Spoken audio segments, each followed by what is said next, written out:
اليوم بس اليوم بجرب طول اليوم اني اكل خضره وفاكهه واشياء يعني بروتين، من غير خبز، من غير صلصات، من غير ملح، من غير سكر. جبت لي خس، زين، خس مع بيض،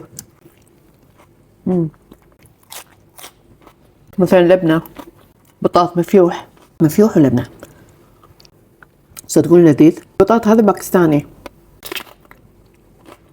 ويقولون ليش لازم يكون في شيء حار، يعني فلفل، بدل لا تستعملين البهارات.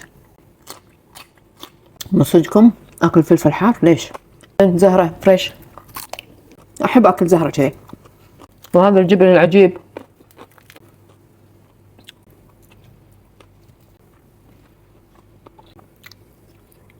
في وحدة تطلع بالسوشيال ميديا هندية، والله يلدع العظم، بس ما شاء الله الشعر كثيف، كله ثوم وزنجبيل، ثوم وزنجبيل، ما تعفن. هذا لازم مع القشر، يقولوا لك لازم مع القشر، ليش ما ادري. حلو، بروتين. سمندر معروف حق الدم. البقدونس يا ابوي على فايدة البقدونس. انا اليوم معزومة بس لازم اكل بصل، المفروض بصل احمر بس ما اقدر لا.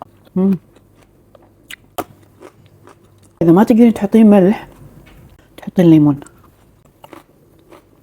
لذيذ.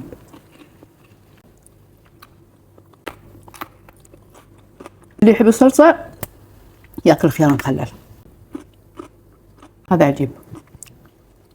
وراح احلي بالرقي، ما في دياي، ماكو لحم، ماكو سمك، ماكو عيش، ماكو باستا، ماكو اندومي. خلينا نكمل اليوم كله واقول لكم على تجربتي.